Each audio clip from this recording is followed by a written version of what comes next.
Hello, my name is Dave Fernandez. Hi, and I'm Elaine Gatrell, and today we are doing our presentation on immigrant and refugee families.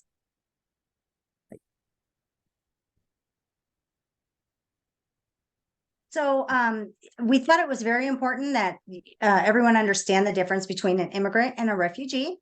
So here's an example. Arnold Schwarzenegger, he's an immigrant. He chose to come to America on his own. So he migrated to a different country and now he lives here.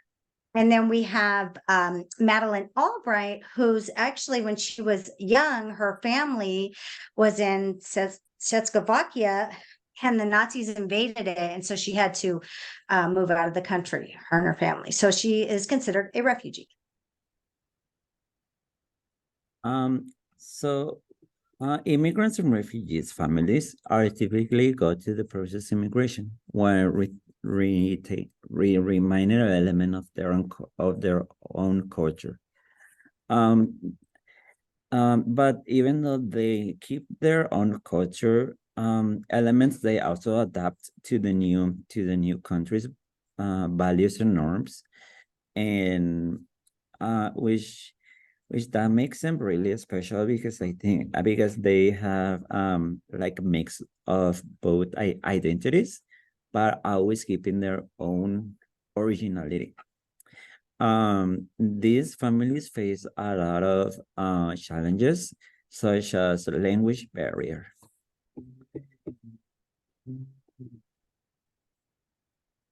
So the wonderful thing, about coming over here is that, the immigrant or refugee is that they contribute to the social fabric and diversity by bringing valuable skills, perspectives, and contributions. So some of the solutions that Aline and I came up with are include getting the some strategies to work with immigrants and refugees families, are include getting to know them, have a solution for their language barrier, such as maybe like a translator, or find ways to communicate with them. And never forget never forget to incorporate diversity and into the curriculum when it comes to with, for example, working with immigrants and refugees kids, having providing engaging students into with the mentality of inclusion diversity, I think is very important. And also always remember to provide resources to support families, and yeah. Lastly, for solutions and strategies, it's this I believe is very important. Whatever anybody says or does, assume positive intent. You will be amazed at how your whole approach to a person or problem becomes very different. I think that's really important to, just have that positive intent and don't just automatically think that someone might be doing something bad because we just don't know, right? Because they come from different countries and so anyways, yeah, I love that. Uh, yeah, these are some of the resources and information for and links that you guys can check out. Um, you you can take a look at this page and read it on your own time. They're very helpful information that we find.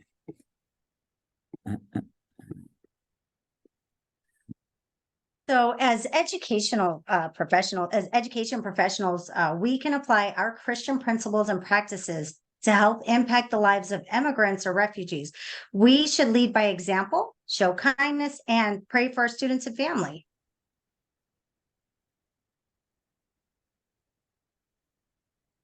Um,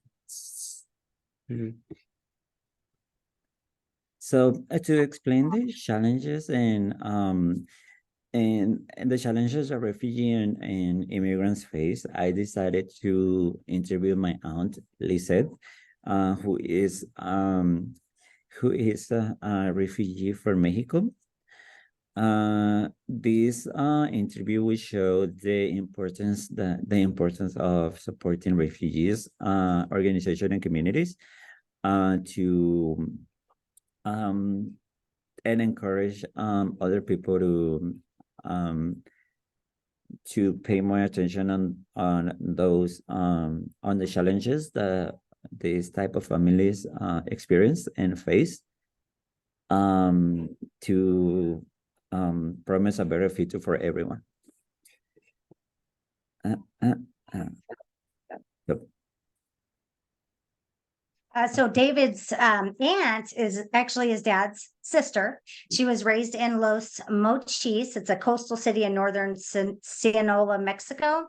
And she actually lived there most of her life. And then one day, one of her accident with one of the narcos, it's a local cartel.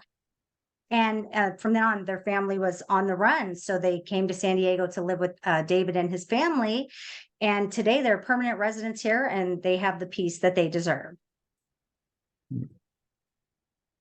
So next, I decided to, next is as I say, I decided to interview my aunt, and the next slides are gonna be the interview.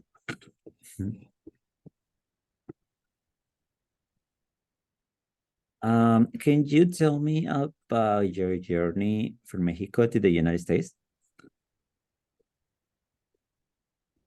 My family and I left Mexico about 2 years ago. The violence and threats from a local drug cartel had become unbearable. We knew we had to leave. We knew we had to leave to keep our children safe. We crossed the border and applied for asylum here in the United States. What are some of the challenges you faced during your journey and during your journey and after your arrival to the United States? The journey was incredible, especially for my children. We faced harsh weather, hunger, and uncertainty. Once we got here, we faced the fear of deportation and the challenge of finding a place to live. Language was a big barrier too.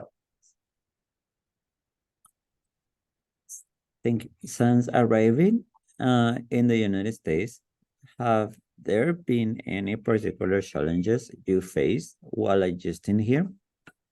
Absolutely. Language has been a major challenge for us. We didn't speak much English when we arrived, and it's been tough to find work and communicate with others. We've also faced discrimination and fear of being targeted.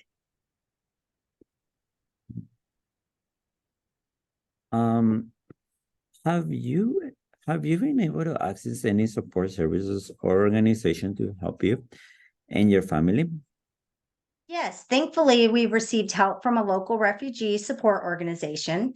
They provided us with temporary housing, English classes, and legal assistance for our asylum case. They have been a lifeline for us during this difficult transition.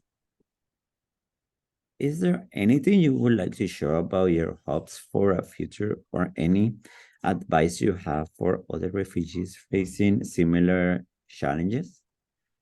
Yes, I hope to provide my children with a better life, free from violence and fear. To other refugees, I'd say don't lose hope.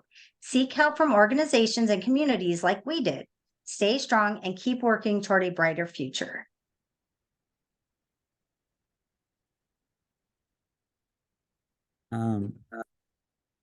So next we have a question for you guys that we would love to hear your responses. So the question says, what have you taken away from this presentation? And do you feel you have learned anything from it that could help you as educational provider?